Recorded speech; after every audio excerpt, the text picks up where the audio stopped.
I am Virginia Dee Evans. Everyone calls me Dee. And I am currently employed at the University of Missouri, Kansas City in the External Relations Office, kind of a staff liaison to the areas surrounding neighborhoods of the Volker campus, and liaison to our elected delegation in Jefferson City and with the county, state, and federal government.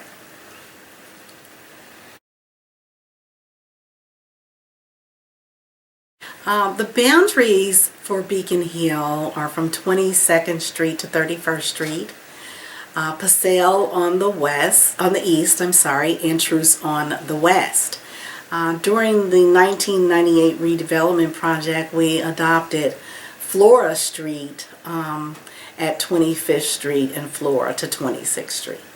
Well, I think I became really aware of it when my grandmother approached me about buying a house here. And the way she described it was living off of 25th and Troost.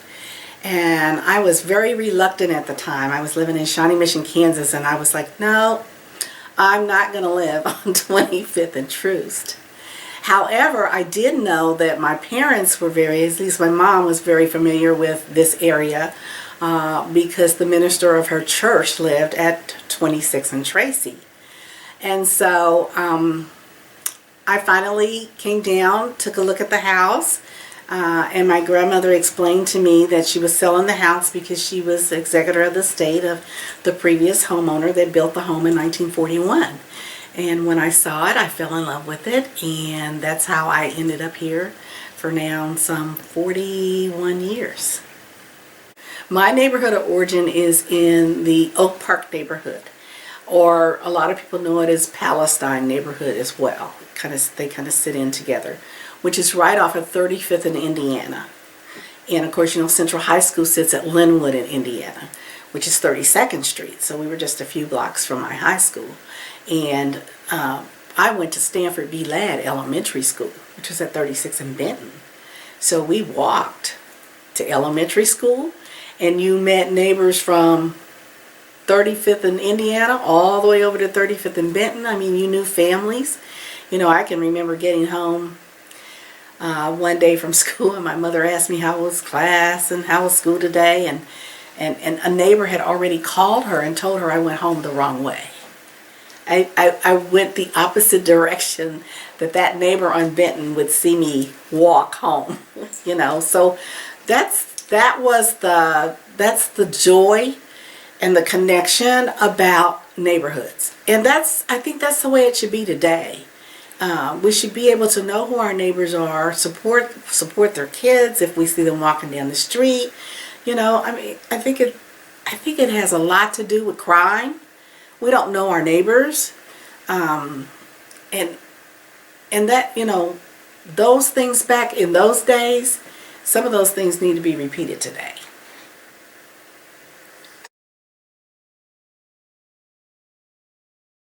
Well, it was kind of the character of the house. I liked the fact that it was a brick home. When I walked in, of course, you could see that the original owner, who was a doctor, you could see all of his artifacts from his business as a physician, and there was a baby grand piano in the living room. It was still kind of furnished, and it was just had a lot of character to it. And so it was like, okay, I can own a home and be right here within the neighborhood, close to my mom, close to my sisters who don't live far from here.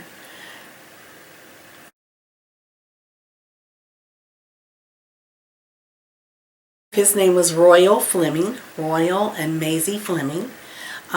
He built the house in 1941, and he was a physician.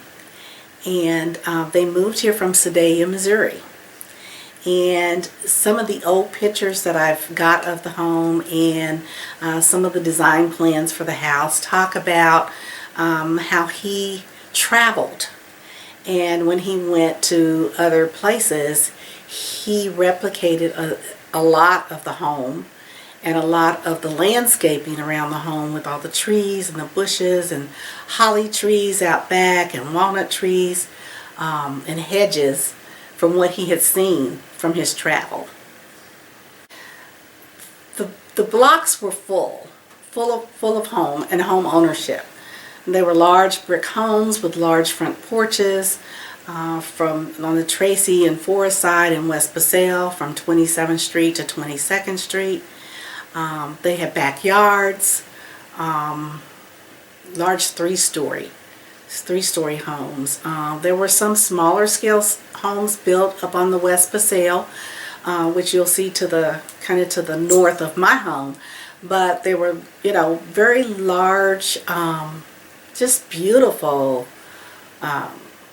They weren't quite Victorian, but I don't know what you call them. But they were just beautiful homes with big front porches, and it was a neighborhood because I mean there was no vacant lots.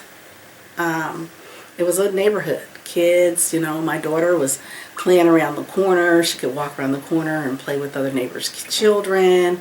And so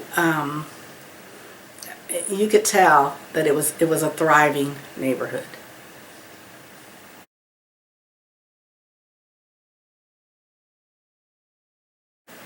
My whole family has been a product of the Kansas City, Missouri School District, starting with our first generation going to Lincoln High School, the only black high school for African Americans. And I went to Central High School, and of course we were in the middle of desegregation, and some of my actual neighbors divided the neighborhoods, where some kids had to go to other schools. They were being bused, and some were in walking distance of neighborhood schools. You know, and I think that's a big breakdown today, because it also broke down neighborhoods. And what I've learned over the years is there was some advantage and there was some disadvantage. I find there was more of a disadvantage for DSEG. My aunt, former Senator Wilson, was a prodigy of the Kansas City, Missouri School District. She worked with them for 35 years as a teacher and also as an administrator. So we've been very supportive of public schools. But being so supportive of public schools almost means you have to be as supportive for neighborhoods, because we went to school in our neighborhood. You know, you could walk blocks and everybody knew everyone and you felt safe. You know, we were only 3 blocks. I was only 3 blocks from Central High School, and we walked to school every day. But it was I think in some degrees it was probably traumatic for a lot of students, a lot of parents, you know, when they started DSEG.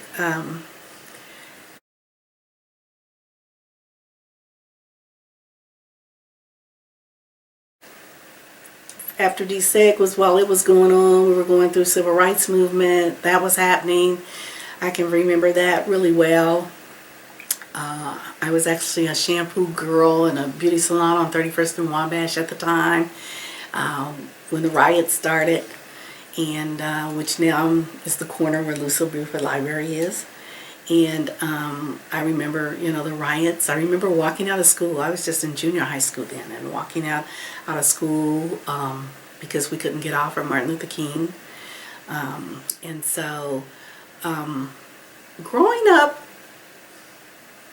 then was probably a little traumatic for kids. However, today, when I look back on it, it was truly a learning lesson. It was a challenge, and it was something you learned to appreciate later on.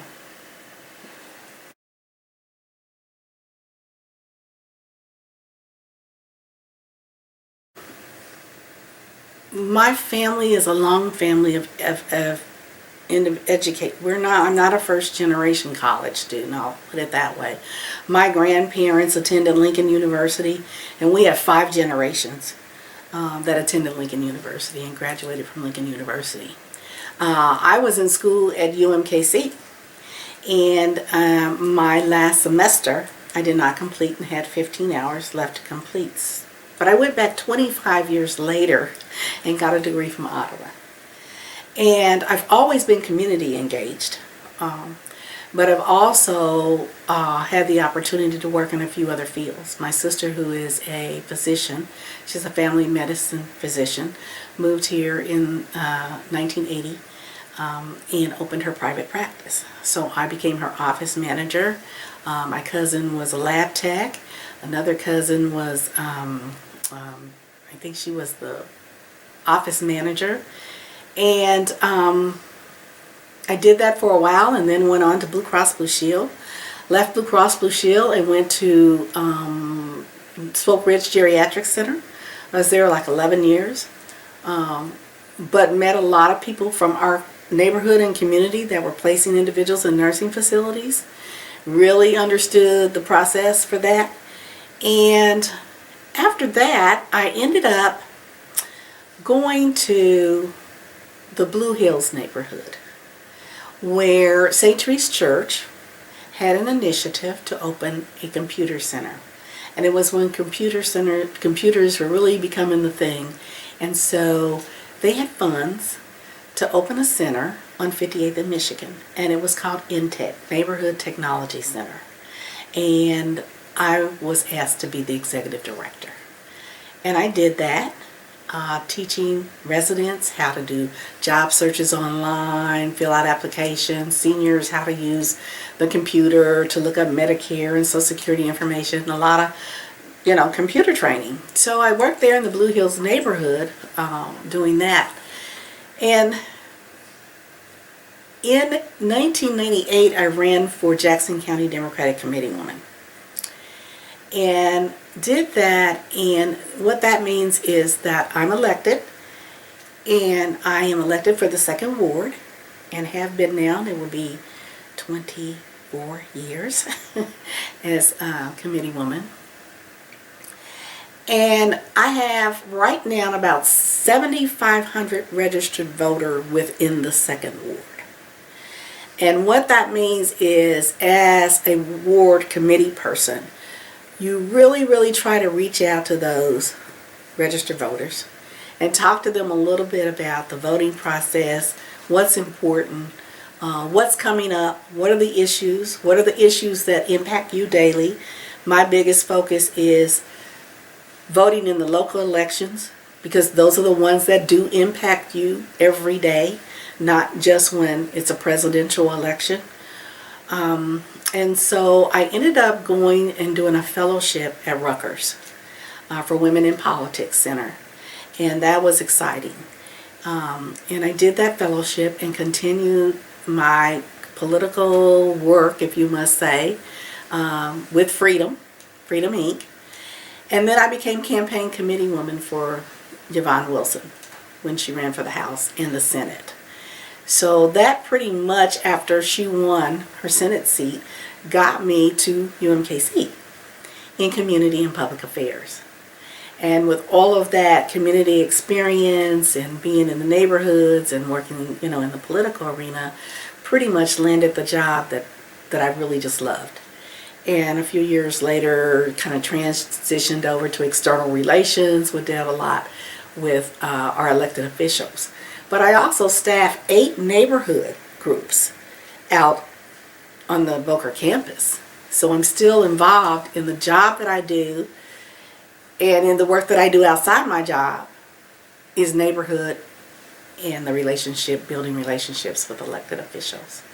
So that's pretty much that was my training. It was almost self-taught just by being involved. And that's the key. I have asked residents here, just get involved. You don't have to go to every meeting, but watch a meeting or two on the city council. Or if you see one that interests you, go to that meeting. Because, as a neighborhood president, you can't do it by yourself. You have to have residents help you. And so I encourage that a whole lot.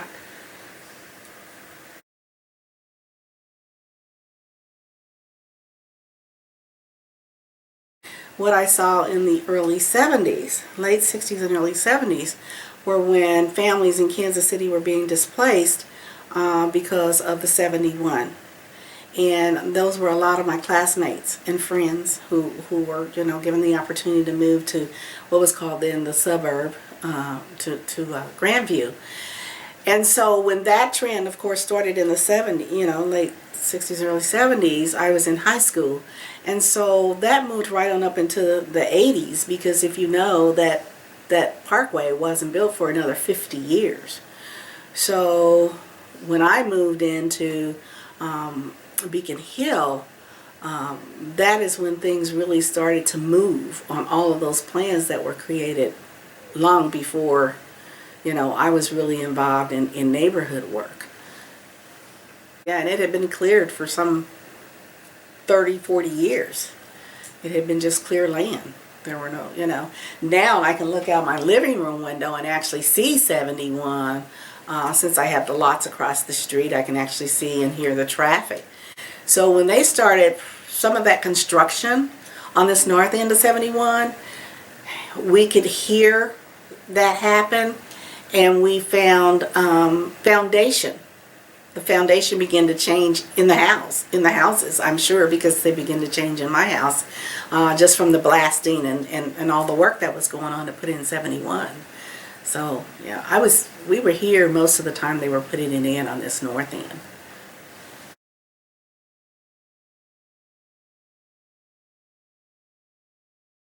I tell you, with the redevelopment of Beacon Hill, and however or whomever established the boundaries, caused a great divide among the residents in Beacon Hill, because we have always identified our neighborhood as, like I said, 22nd Street to 31st Street, truce to the Paseo. The redevelopment plan identifies Beacon Hill as 22nd Street to 27th Street. So it created, and it has created, a huge divide between residents. A lot of the residents south of 27th Street feel neglected from the development process and the development plan.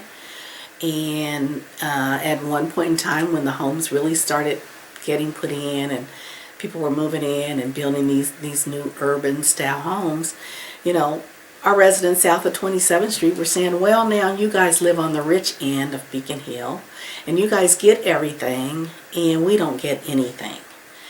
So in the last several years, we've been trying to bridge that gap, because now we have a homeowners association, and that's a little different. And it's part of trying to educate not just the community, but educate our elected officials that there's a difference. There's a different voice when you talk a neighborhood association and a homeowners association. And so that's been a huge effort. And when they're looking at city documents, they're looking at 22nd Street to 27th Street.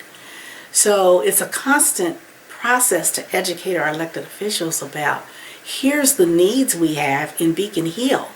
And when we say Beacon Hill, we're not just talking about in the development area of Beacon Hill, because they'll say, well, what are you talking about? You got new $750,000 houses and sidewalks and lights, and what are you talking about? Well, we have residents south of 27th Street. So, and we've started an engagement committee to really, let's get these residents engaged to the point that they don't feel neglected from the neighborhood. And I have to give kudos to neighbor here, Mary Quackenbush. She has been very strategic in how we can get engaged. We have outings together, and we've gotten more participations from those residents. But they still make, sometimes you still get those comments, you guys got everything down on that end and we don't have anything on this end. It's one reason I'm interested in that Truce Park on the south end of Beacon Hill. So we're really fortunate. We've got a lot of amenities when it comes to places for residents to have activities. We used to also host an annual event down in Spring Valley Park, or by Truce Lake in the shelter there. And we would invite area neighborhoods. And they were even shocked to know, oh my God, you guys have a park over here that's really nice. But we also have Truce Park, which is named at 31st and Paseo, Truce Park.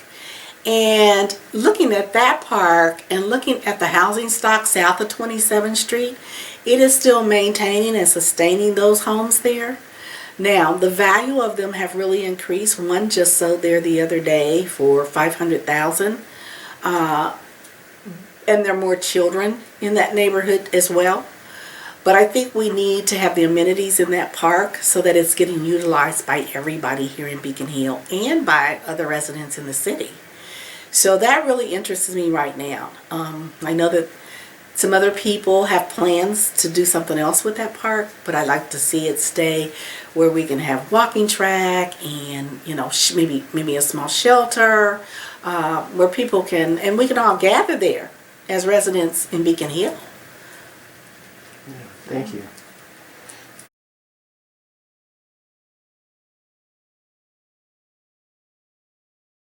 Oh gosh, I don't know. I think this development was a big challenge because initially it was like presented to the neighborhood a little differently. And I know with time things change. You know, cost of living changes, the economy changes, things are more costly. But I don't think we really thought about the homes being so urban looking and not a traditional looking house like the ones that were there. So that was a challenge, not just for me, but I think a challenge for a lot of the residents because it was change. And I've grown to accept the change pretty much. I understand that that's happening in a lot of other neighborhoods in Kansas City. A lot of neighborhoods that were really, you know, basically African American black folks lived in those neighborhoods. But I don't know what I want people to remember. I've always wanted to be a resource. And I think that's what I've been. I've been a resource to the community. You know, if I don't know the answer, I'm going to find the answer for you. Whether it's, I mean, I've had people call me in the middle of the night and says, okay, you know, a car was stolen out front. And I'm like, well, call the police, you know. But I mean, there are resources that the black community has not had access, always had access to. I'll tell you, I ran for city council in 2015. And one of my big platforms not only was neighborhoods, but it was entrepreneurship. And for years I have been writing and helping people do marketing plans and business plans. And I have probably started maybe 6 or 7, help people start 6 or 7 businesses. Different, doesn't matter what the business is. But my whole thing is in our community, they lack the resources. Now I have to say Casey SourceLink at the university is really a good source. But a lot of black individuals are not comfortable with going to Casey SourceLink. And so I've been able to help them not only for the purposes of opening their business, but understanding their business from start till the door is open. And when the door is open, so what do you need to know financially? What do you need to know for marketing? What do you need to know if you go to a banker? Because, you know, we're kind of reluctant to go to Small Business Administration or any of those other places if you don't understand. So that's been a big passion for me. And so I'd like to think that people are looking at me like she has provided a lot of resources to residents of Kansas City. And if you need something, call Dee Evans. And if she doesn't have it and doesn't already know, she'll find it for you.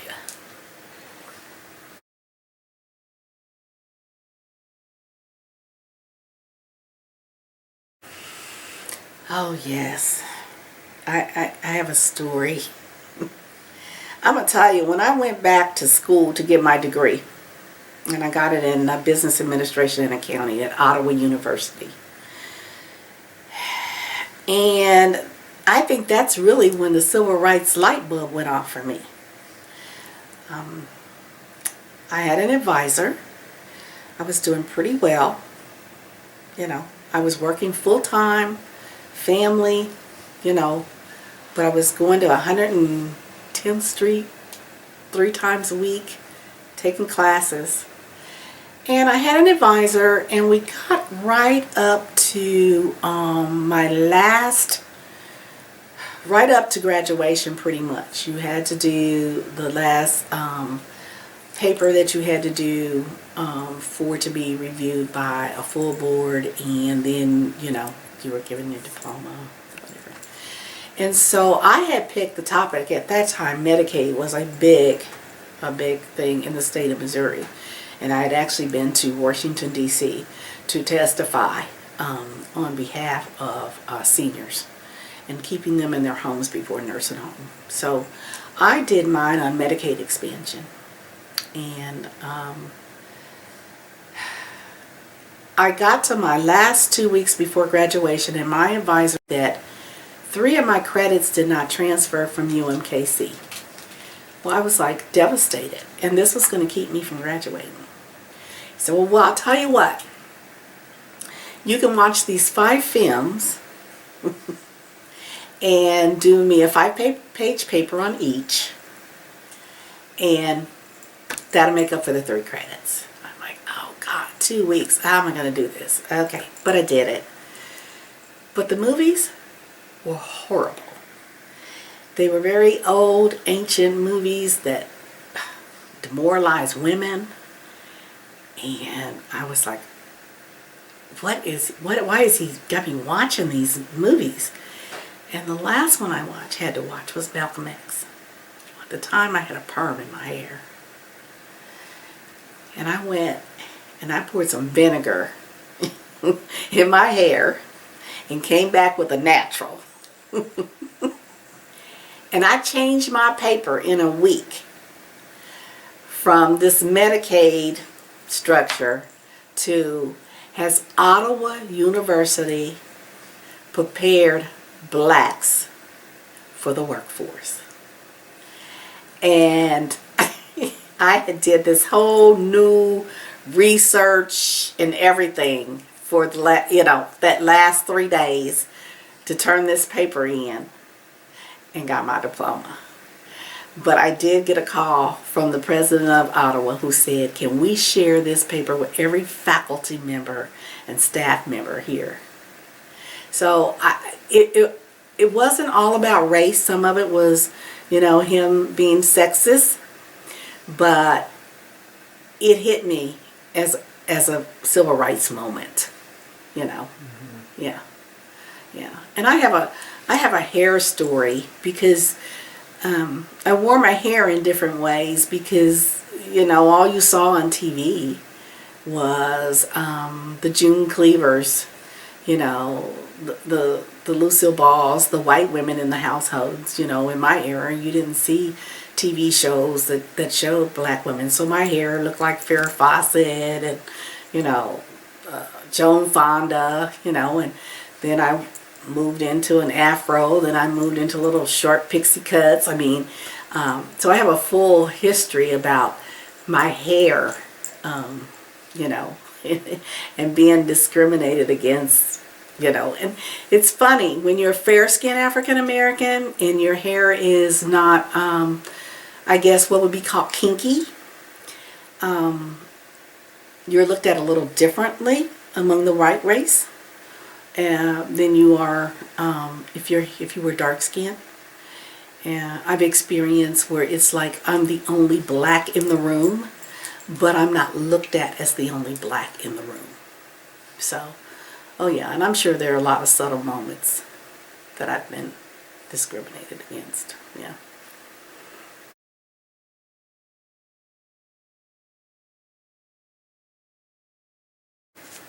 Well, I can't remember, God. We have, what is it? 1, 2, 3, 4, 6, 7 churches around to surround us. They haven't been real involved. Now, Reverend Mabin has been, because his church is at 28th and Tracy, I think it is. The church at 28th, the dome. Yes. 28th and Forest. 28th and Forest, The yes. KC Prayer Dome. Yes, yes.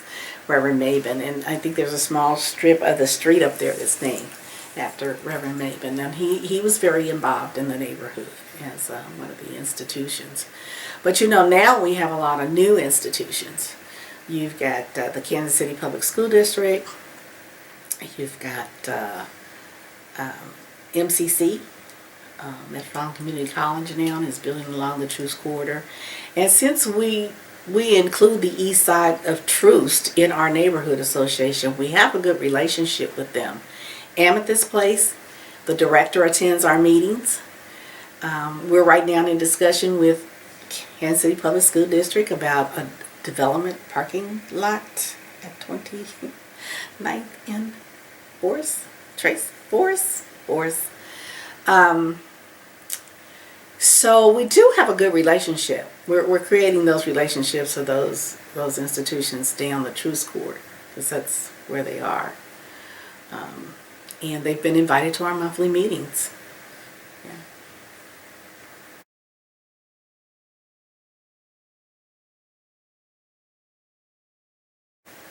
Robinson Hospital, I'm glad it was preserved.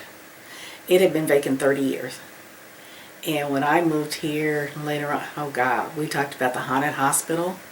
There were kids that were coming, white kids that were coming from Blue Springs, Independence, Overland Park, and they were coming in and having rave parties in the building.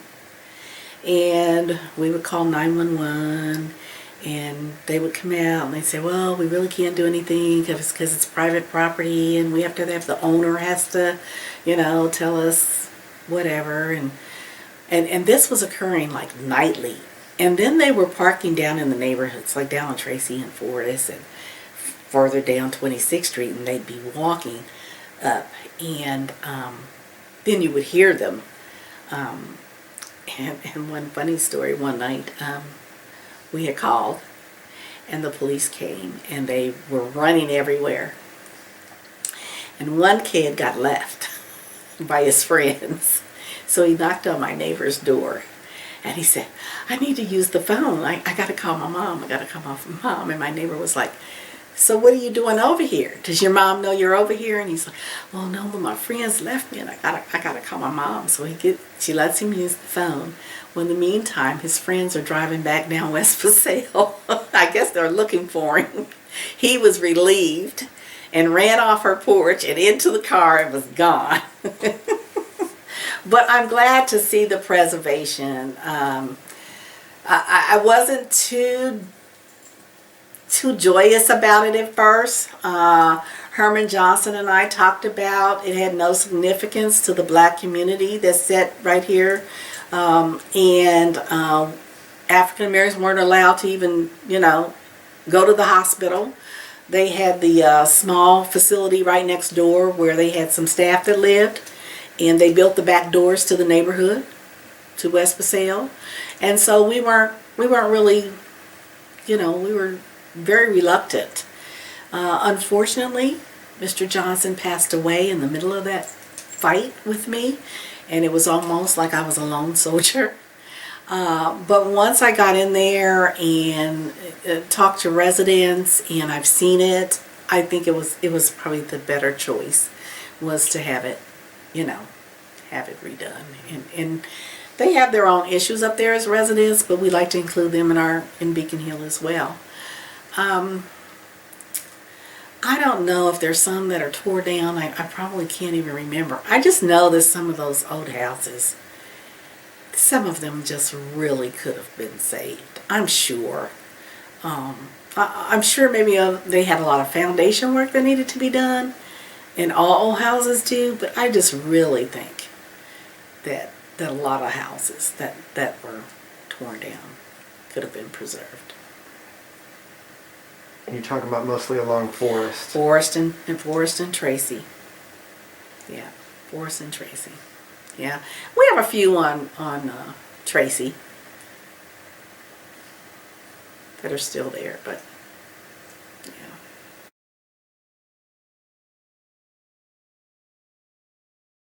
I do have old artifacts that shows. These are very old plats of Beacon Hill.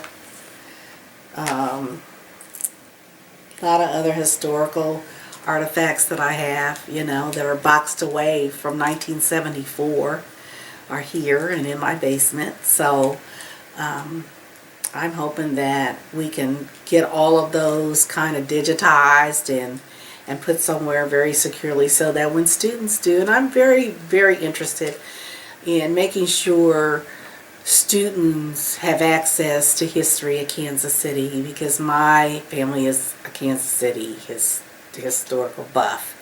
And if we can provide this kind of information out there so research can be done, it would be great. And so I'm going to be talking to the board about going through those boxes this spring, and let's sort out what we have and let's get it digitized. Let's get it to the Black Archives or wherever we make that ultimate decision, because it's not mine, but make that ultimate decision how we keep these documents intact.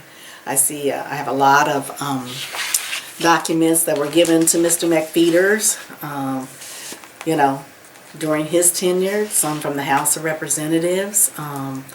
So, yeah, be neat.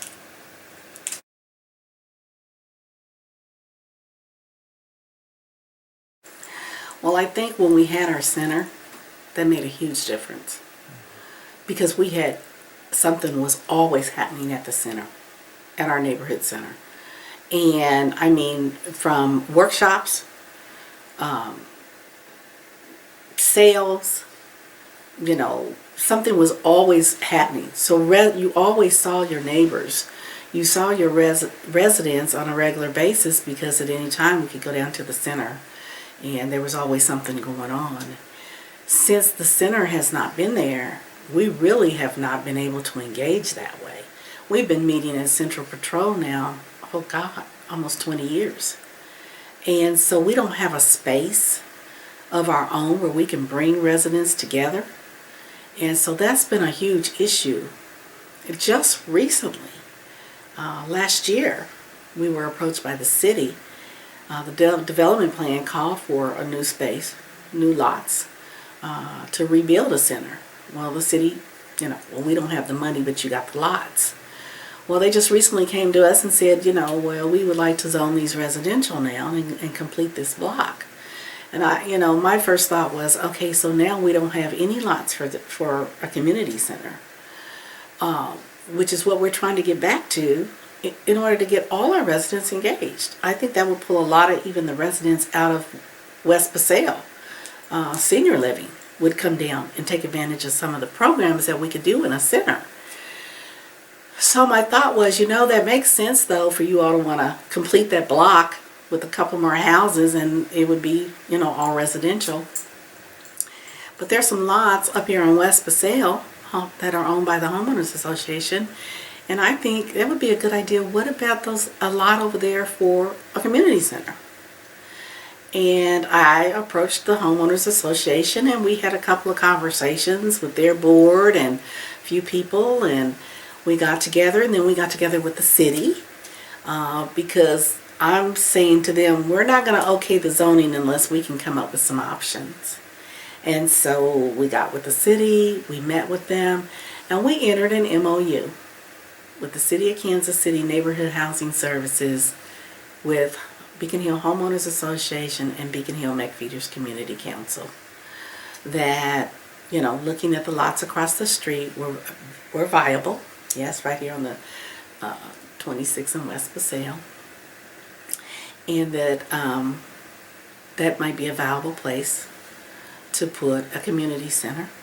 We had an architect that stepped forward, did some preliminary drawings for us, just so we could, you know, start taking a look. I know that Vineyard Neighborhood has a center, and it is actually a house that fits right into the block. So it doesn't have to look like it's an institution. And so that was my thought. Since there are 4 lots over there, that was my thought. And if someone wanted to build a house, it wouldn't look like they were building a house next to a building, you know, brick building. The big issue is going to be raising the money. Where are we going to get the funds? And coming up with a development, you know, fund development plan where we can really raise the money for that. And I think we can do it. But I think that's where we're going. That's the difference. You know, when that community center went away, it kind of separated, siloed people. It was here when I got here. McPeters Community Council was created in 1974. I can't quite remember the year they purchased the house. Not only was it the house, there was a vacant property to the south of it. So they had vacant land to the south of it. And I tell you what, some of our institutional neighbors were engaged in the center as well.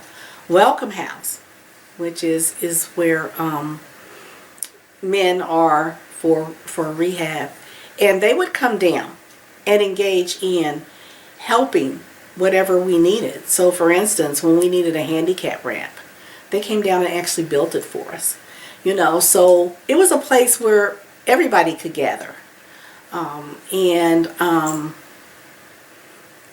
It was already established. Meetings, that's where our meetings were held. That's where our luncheons or whatever workshops, or we bring in elected officials and speakers, and holiday parties were all held in that location. And so, of course, like I said, during the redevelopment plan, then the acquisition of the house and the land was given to the city. Now we received those proceeds. It wasn't a lot, but we still have that money. We put it in a CD. And we've been holding it 20-something years now. In the event we got a center, we would at least be able, even if we raised the money for the capital to build a new center, at least we could show good faith that we had X amount of dollars to buy furniture, computers, whatever we might have needed in the center. And so we still have that today, because that's the hope. That's a legacy I want to leave in this neighborhood.